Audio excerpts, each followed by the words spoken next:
মালদার চাচল কলেজে বিশ্বকবি রবীন্দ্রনাথ ঠাকুরের প্রতিকৃতিতে আগুন লাগানোর প্রতিবাদে আন্দোলনে সরব হল মুর্শিদাবাদ জেলা বিজেপি।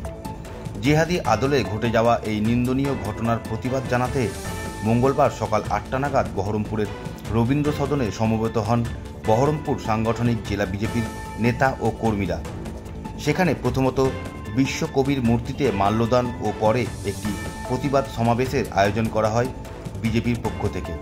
এদিনের এই কর্মসূচিতে সামিল ছিলেন বিজেপির বহরমপুর সাংগঠনিক জেলা সভাপতি মলয় মহাজন সহ দলের সর্বস্তরের নেতাকর্মীরা। উল্লেখ্য, সম্প্রতি মালদার চাচল কলেজে ঘটে যাওয়া বর্বরচিত ঘটনার তীব্র প্রতিবাদ জানানো হয় এদিন ভারতীয় জনতা পার্টির পক্ষ থেকে। আমাদের কবি গুরুর অপমান মানছি না, মানব না, তাই তো তৃণমূল আশ্রিত ছাত্র পরিষদকে জানাই ঠিক ঠিক ঠিক কার। আমার সোনার বাংলা, আমি তোমায় ভালোবাসি। চিরদিন তোমার আকাশ তোমার বাতাস আমার প্রাণে বাজায় বাসি। আমার সোনার বাংলা, আমি তোমায় ভালোবাসি। বাংলার বায়ু, বাংলার জল, বাংলার মাটি, বাংলার ফল, পূর্ণ হোক হে ভগবান। এককালে রবীন্দ্রনাথ ঠাকুর এই গান গেয়েছিলেন। বঙ্গভঙ্গ বিভাজন কে রদ করেছিলেন, রাখি পরিয়েছিলেন শুধুমাত্র ভারতকে ঐক্যবদ্ধ রাখার জন্য। কিন্তু ফাইনালি ভারত ঐক্যবদ্ধ থাকে। পরবর্তীতে আমরা সম্প্রতি বাংলাদেশে দেখেছি যে বাংলাদেশের কিছু কুলাঙ্গার রবীন্দ্রনাথ ঠাকুরের মূর্তিকে উৎপাটিত করে তাকে কিভাবে অসম্মান অশ্রদ্ধা জানিয়েছে। এবং আমরা তখন ভেবেছিলাম এটা বাংলাদেশে হচ্ছে, আমাদের দেশে হয় না।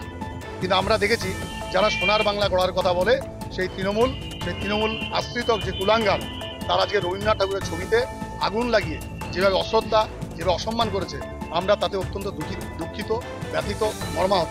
সেই জন্য আজকে আমরা রবীন্দ্র সদনে এসেছি। রবীন্দ্র সদনে এসে রবীন্দ্রনাথ ঠাকুরের পাদদেশে তার পদতলে সমবেত হয়েছি। তার পাদরে ক্ষমা চেয়েছি কুলাঙ্গারদের জন্য, যে রবীন্দ্রনাথ ঠাকুর যে সম্মান প্রাপ্য, দেশের জন্য যে সম্মান এনে দিয়েছেন, যে রবীন্দ্রনাথ ঠাকুরের জন্য গোটা ভারতবর্ষে গোটা পৃথিবীর মানুষ চেনে, তার অসম্মান আর তার প্রতি কোনো রকম অশ্রদ্ধা আমরা মানি না, মানব না।